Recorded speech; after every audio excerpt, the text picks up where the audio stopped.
Good morning students, welcome to e-learning classes after half yearly examination. Today we will study about chapter 12 mineral resources.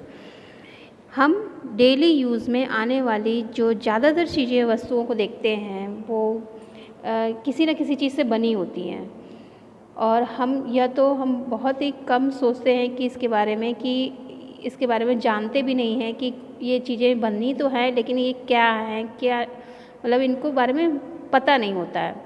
तो ये एक तरह से क्या होती है, वो मिनरल से बनी होती है। जैसे हमारे घर के जो बर्तन हैं, दरवाजे के जो कब्जे लगे होते हैं जहाँ से दरवाजे एक दूसरे से अटैच होते हैं, वो मेटल्स के बने होते हैं, किसी न किसी चीज़ से बने होते हैं। जो मेटल्स होते हैं इनको ही हम मिनरल्स बोलते हैं।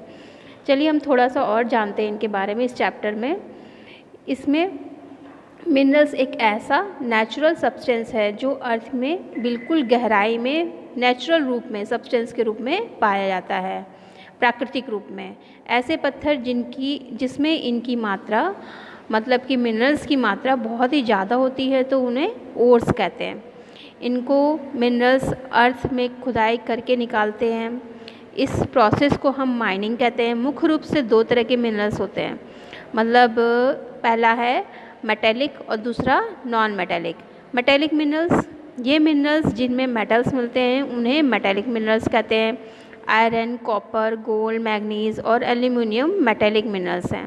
ये एग्जांपल हैं। आयरन घर के बर्तनों के अलावा मशीन, वाहन जैसे जो व्हीकल्स हैं, दूसरी बहुत सी चीज़ें हैं जो आयरन से बनती हैं। ये मुख्य रूप से झारखंड, उड़ीसा, छत्तीसगढ़, वेस्ट बंगाल, मध्य प्रदेश, महाराष्ट्र, कर्नाटक, आंध्र प्रदेश और गोवा में मुख्य रूप से पाया जाता है। गोल्ड भी मुख्य रूप से ज्वेलरी और इलेक्ट्रॉनिक्स की जितने भी यूज़ होते हैं उसी में यूज़ किए जाते हैं। ये कर्नाटक और आंध्र प्रदेश में मुख्य रूप से पाए जाते हैं। कॉपर का भी यूज़ बर्तन बनाने के अलावा इलेक्ट्रॉनिक वायर, जो इलेक्ट्रिक वायर्स होती हैं उनमें, मशीनरी में इनमें कॉपर का यूज़ होता है। और ये भी जो है राजस्थान, गुजरात, कर्नाटक, आंध्र प्रदेश और झारखंड में, जहाँ पे ये स्टेट्स हैं, यहाँ पे ये पाए जाते हैं। एल्यूमिनियम, ये क्या, एरोप्लेन्स, बर्तन और दूसरे घरेलू सामान बनाने में इनका यूज़ होता है। महाराष्ट्र, केरला और उड़ीसा में ये मुख्य रूप से मिलता है। नॉन मेटेलिक मिनरल्स, ये ऐसे मिनरल्स हैं जिनमें मेटल्स हमको नहीं मिलते हैं, मेटल्स नहीं होते हैं। जैसे कि लाइमस्टोन, कोल और पेट्रोलियम, ये सब क्या है, नॉन मेटेलिक, इनमें मेटल नहीं होता है लेकिन ये मिनरल्स में आते हैं। ये इनके एग्जांपल हैं। लाइमस्टोन क्या है, ये इससे सीमेंट बनाया जाता है, मुख्य रूप से यूज़ किया जाता है इसी में। और राजस्थान, मध्य प्रदेश, तेलंगाना, आंध्र प्रदेश, गुजरात, मेघालय, कर्नाटका, यहाँ पर ये इन स्टेट्स में मुख्य रूप से मिलता है। कोल, यह इसका मुख्य रूप से इस्तेमाल पावर जनरेट करने में होता है या फ्यूल के रूप में होता है।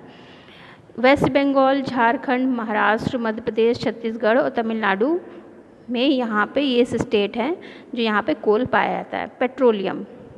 पेट्रोलियम का यूज़ मुख्यतया petrol, plastic, cosmetic, lubricant, utensils, electronic wires और मशीनरी में किया जाता है। और यह गुजरात, असम, महाराष्ट्र में ऐसे स्टेट्स में मिलता है। Distribution of minerals in India. Distribution क्या है, भारत में मिनरल्स के स्रोत बहुत ही रिच हैं। भारत में मुख्य रूप से मिनरल्स डेक्कन प्लेट्यू में पाया जाता है जो मुख्य स्टेट है। मिनरल्स रिसोर्सेज हैं झारखंड, उड़ीसा, कर्नाटक, छत्तीसगढ़, मध्य प्रदेश, महाराष्ट्र, आंध्र प्रदेश, तेलंगाना, गुजरात, तमिलनाडु, बिहार, वेस्ट बंगाल, असम, राजस्थान और गोवा। ये इसके मुख्य रूप से यहाँ पे रिच मिनरल्स रिसोर्सेज पाए जाते हैं। यह जो मैप में है, जो मैप दिया है, इसमें एक में मेटेलिक और दूसरे में नॉन मेटेलिक है। भारत में डिस्ट्रीब्यूशन दिया गया है जो दिखाया गया है। अब कंजर्वेशन, क्योंकि कंजर्वेशन भी बहुत ज़रूरी है मिनरल रिसोर्सेज का। तो मिनरल रिसोर्सेज हमारे पास लिमिटेड क्वांटिटी में अवेलेबल हैं।